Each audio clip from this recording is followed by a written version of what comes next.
اب میں آپ کو ایک حدیث سنانے چلا ہوں جس میں ایک عجیب نقشہ سامنے آتا ہے کہ یہ مہدی جب ظاہر ہوں گے تو کس طور سے ظاہر ہوں گے، ان کے ظہور کی کیفیت کیا ہوگی، کیف یظہر۔ یہ روایت ہے حضرت ام سلمہ سے رضی اللہ تعالی عنہا، حضور کی زوجہ محترمہ ہیں، فرماتی ہیں ام سلمہ عن النبی صلی اللہ علیہ وسلم قال یکون اختلاف عند موت خلیفۃ، موت خلیفۃ، حضور نے فرمایا ایک خلیفہ کی موت پر اختلاف واقع ہو جائے گا، خانہ جنگی ہو جائے گی، فیخرج رجل من اہل المدینہ حاربا الی مکہ، پھر مدینے کے لوگوں میں سے ایک شخص نکلے گا، بھاگے گا اور جا کر پناہ لے گا اور چھپ جائے گا مکے میں، فیاتیہ ناس من اہل مکہ، پھر اس کے پاس آئیں گے اہل مکہ، مکہ کے لوگ، فیخرجونہ، اور اسے نکالیں گے، جہاں وہ چھپے ہوئے ہوں گے وہاں سے نکالیں گے، وہو کارہ، اور وہ بالکل اس کو پسند نہیں کر رہے ہوں گے، نہ وہ خواہش مند ہوں گے کہ ان کے ہاتھ پر بیعت کی جائے، نہ وہ یہ چاہیں گے کہ وہ میدان میں آئیں اور ان کو جو ہے اپنا لیڈر مانا جائے، وہو کارہ، فیبایعونہ بین الرکن والمقام، لیکن لوگ جو ہے پھر اصرار کے ساتھ ان کے ہاتھ پر بیعت کریں گے رکن اور مقام کے درمیان۔ رکن وہ کونا ہے خانہ کعبہ کا جس میں حجر اسود لگا ہوا ہے، اور مقام ابراہیم جو ہے، ان دونوں کے مابین جو یہ علاقہ ہے یہاں پر وہ بیعت ہو۔ وَيُبْعَثُ إِلَيْهِ بَعْثٌ مِنَ الشَّامِ، ان کے خلاف ایک لشکر بھیجا جائے گا شام سے۔ نہیں کہا جا سکتا کہ باسی حکومت اس وقت کی جو ہے اس کی طرف سے کوئی مسئلہ اس طرح کا اٹھ کھڑا ہو، اس لیے کہ ابھی تو بہرحال باسی حکومت وہاں ہے۔ فَيُخْسَفُ بِهِمْ بِالْبَيْضَاءِ بَيْنَ مَكَّةَ وَالْمَدِينَةِ، لیکن اللہ تعالیٰ اس لشکر کو مکے اور مدینے کے درمیان وادی بیضاء میں دھسا دے گا زمین کے اندر، پورے کے پورے لشکر کو۔ فَإِذَا رَأَى النَّاسُ ذَلِكَ، جب لوگ یہ دیکھیں گے کہ اتنی بڑی نشانی ظاہر ہو گئی، أَتَاهُ أَبْدَالُ الشَّامِ وَعَصَائِبٌ مِنَ الْعِرَاقِ فَيُبَايِعُونَهُ، اب شام سے سارے کے سارے جو اولیاء اللہ ہیں وہ بھی آئیں گے، اور عراق سے جوق در جوق لوگ آئیں گے اور ان سے بیعت کریں گے۔ وَيَعْمَلُ فِي النَّاسِ بِسُنَّةِ نَبِيِّهِمْ، پھر وہ عمل کریں گے لوگوں کے مابین، حکومت کریں گے اپنے نبی کی سنت کے مطابق۔ وَيُلْقِي الْإِسْلَامُ بِجَرَانِهِ، اور اسلام اپنی گردن زمین پر ٹکا دے گا، وَالْأَرْضِ فِي الْأَرْضِ، زمین میں، فَيَلْبَسُ 7 سنین، پھر وہ 7 برس تک حکمران رہیں گے، ثم یتوفا، پھر ان کا انتقال ہوگا، ویصلی علیہ المسلمون، اور مسلمان ان پر نماز پڑھیں گے۔ یہ جو میں نے آپ کے سامنے نقشہ کھینچا ہے، اس سے اب میں ایک نتیجہ نکالتا ہوں، اسے بھی میرا گمان کہیے، اختلاف بھی کر سکتے ہیں آپ، اگر اس کو وزنی سمجھے تو قبول بھی کر سکتے ہیں۔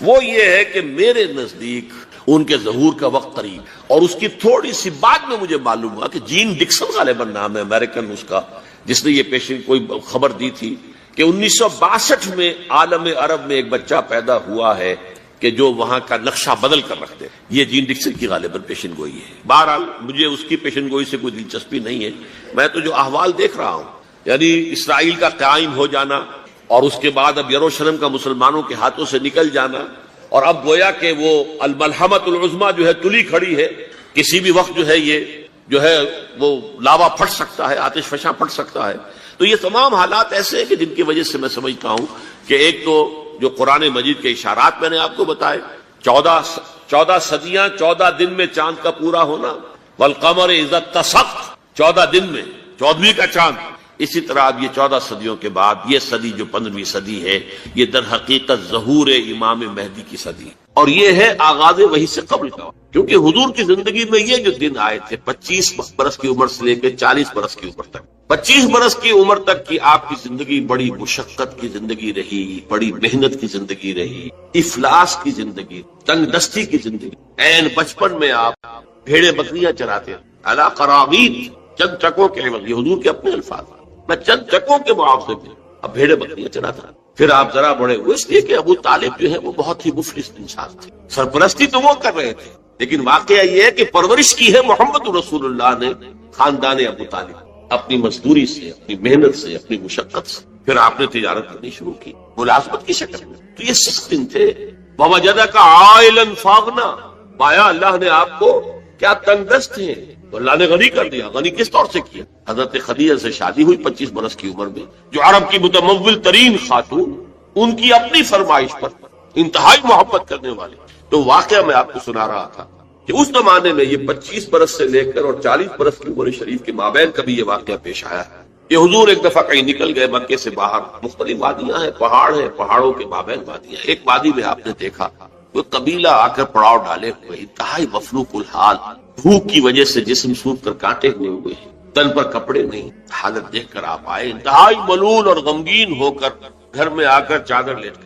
کر لیٹ گئے۔ اب پوچھا حضرت خدیجہ نے کیا ماجرا ہے، کیا ماجرا؟ آپ نے فرمایا میں گیا تھا باہر فلاں وادی میں، دیکھا فلاں گھاٹی قبیلہ ہے، پڑاؤ ڈالے ہوئے ہیں اور یہ حال۔ حضرت خدیجہ اور فرمانے لگے کہ میرے پاس دولت نہیں ہے کہ میں ان کے لیے مدد کر سکوں، سرمایہ تو حضرت خدیجہ کا تھا، آپ کی اپنی ذاتی دولت تو نہیں۔ اس پر حضرت خدیجہ نے فرمایا اچھا آپ جائیے، اور بڑے بڑے قریش کے چند سرداروں کے نام لیے کہ ان کو بلا لائیں۔ حضور گئے، وہ سب آ گئے، اتنی دیر میں اتنا بڑا ڈھیر اشرفیوں کا حضرت خدیجہ نے لگا دیا کہ جب حضور آ کر بیٹھے تو اس کے پیچھے چھپ گئے، اور پھر کہا ان سرداران قریش سے مخاطب ہو کر آپ سب لوگ گواہ رہے ہیں میں نے یہ ساری دولت محمد کے حوالے کی، وہ جیسے چاہیں اسے خرچ۔ تو ایسی بیوی جس نے ساتھ کیا، میں اگر اس موضوع پر چونکہ میرے کچھ خاص احساسات ہیں اس میں وہ بیان کروں گا تو پھر بہت وقت نکل جائے گا کہ حضرت خدیجہ رضی اللہ تعالیٰ عنہ کا کیا مقام تھا جسے ہم میں سے اکثر نہیں جانتے۔ ہمارے ہاں تو جیسے ہے گرفتار ابو بکر و علی ہوشیار باش، یا ابو بکر کی فضیلت رضی اللہ تعالیٰ عنہ اہل سنت کے نزدیک، یا اہل تشیع کے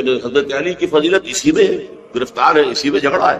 اسی طرح عائشہ اور فاطمہ کا جھگڑا ہے۔ ایک گروہ ہے کہ جو حضرت عائشہ رضی اللہ تعالیٰ عنہ کو بہت بلند کرتا ہے، اونچا رکھتا ہے، دوسرا گروہ ہے جو حضرت فاطمہ رضی اللہ تعالیٰ عنہ۔ لیکن یہ کہ حضرت خدیجہ الکبریٰ کا ذکر نہیں ملا، بہت کم ہے۔ بلکہ میں نے جب ابھی شاید 2-3 سال ہوئے ہیں، جب میں گیا تھا ایران، اور وہاں کے اچھے مشاہدات میں سے تہران کے ایک یہ بھی تھا کہ انہوں نے خالص خواتین کی یونیورسٹی قائم کی، اس کا نام رکھا جامعۃ الزہراء،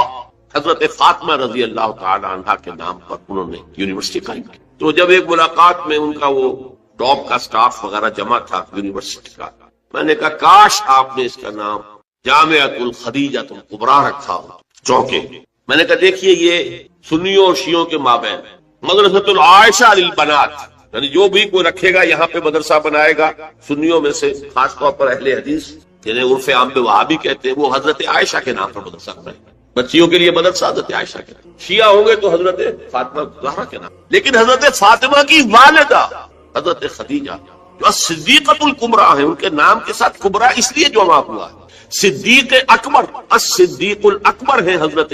ابو بکر رضی اللہ تعالیٰ عنہ، الصدیقۃ الکبریٰ، جیسے حضرت مریم کے بارے میں آتا ہے قرآن میں کان امہ صدیقہ، اس امت کی الصدیقۃ الکبریٰ حضرت خدیجہ رضی اللہ تعالیٰ عنہ۔ اور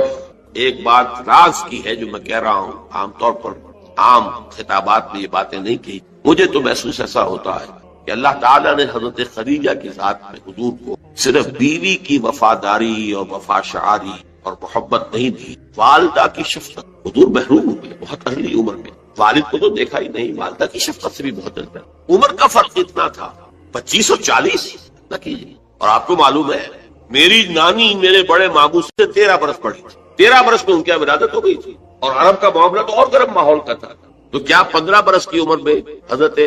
خدیجہ کی اولاد نہیں ہو سکتی تھی؟ اگر وہ ہوتی تو کیا وہ حضرت عمر حضور کی ہم عمر نہ ہوتی؟ اس حوالے سے چنانچہ ایک واقعہ میں آپ کو اور سنا دوں۔ ایک مرتبہ حضور صلی اللہ علیہ وسلم اسی طرح جو بھی نیا تجربہ تھا عالم ملکیت اور عالم بشریت کے درمیان اتصال کا، اور جس کی وجہ سے ایک خوف کسی کیفیت، ایک تشویش کا سا انداز، تو حضرت خدیجہ نے ایک مرتبہ یہ کہا کہ اچھا اب جب وہ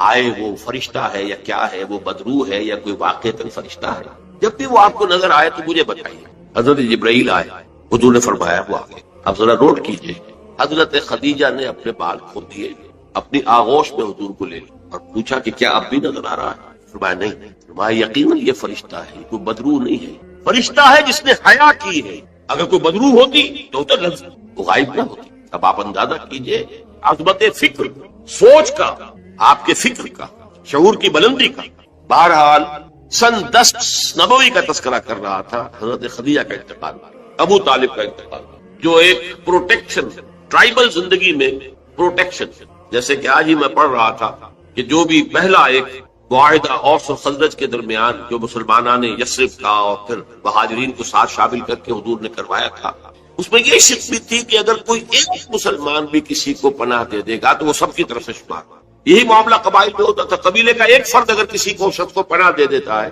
تو وہ پورے قبیلے کی طرف سے۔ اس حوالے سے خاندان بنو ہاشم کی سرداری تھی ابو طالب کے، اور وہ پروٹیکشن دے رہے تھے محمد عربی صلی اللہ علیہ وسلم، اگرچہ ایمان نہیں لائے لیکن وہ ایک طبی محبت تھی، اور اس طبی محبت کی بنیاد پر انہوں نے خاندان بنو ہاشم کا سایہ کیا ہوا تھا حضور پر صلی اللہ علیہ وسلم۔ اب ظاہر بات ہے کہ اگر بقیہ دوسرے قبیلے جو تھے اس کے سردار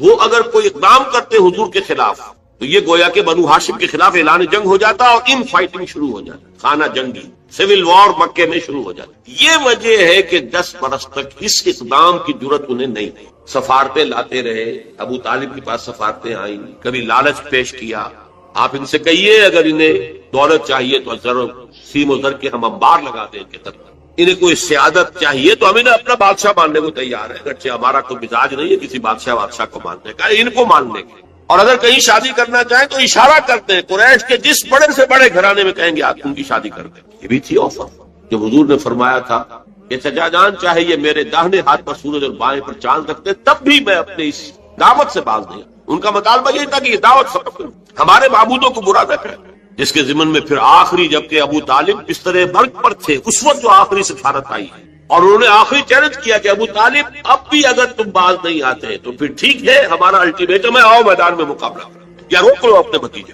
اس پر جب ابو طالب نے بلایا اور حضور سے کہا ہے کہ بھتیجے مجھ پر اتنا بوجھ نہ ڈالو جو میں برداشت نہ کر سکتا، ظاہر بات ہے اکیلا خاندان بنی ہاشم پورے قبیلہ قریش کا مقابلہ، پھر خود جو ہے نہایت ضعیف بوڑھے اور بستر ملک پر ہے تقریباً، بھتیجے مجھ پر اتنا بوجھ نہ ڈالو، اسے میں برداشت نہ کر سکتا۔ اس پر حضور کی آنکھوں میں آنسو کہ ایک ہی مرئی سہارا دنیا میں ویزیبل اسباب عالم کے اعتبار سے ایک پروٹیکشن، ایک سہارا، ایک مدد کی شکل تھی، آج وہ بھی جا رہی ہے۔ سب کہا آپ نے ایک ہی چچا جان، اب تو یا تو یہ بات پوری ہو کر رہے گی اور یا میں اپنے آپ کو اسی میں ہلاک کر دوں گا، میرے لیے کوئی ریٹریٹ کا کوئی امکان نہیں ہے، کوئی واپسی کا کوئی امکان نہیں ہے، پسپائی کا کوئی۔ بہرحال میں نے یہ سارا پس منظر بتایا ہے عام الحزن، اور یہ ابو طالب کا بھی انتقال ہو گیا، وہ پروٹیکشن ختم ہو گیا، بلکہ اب بنو ہاشم کا سردار ابو لہب ہے جو خود دشمن ہے انتہائی،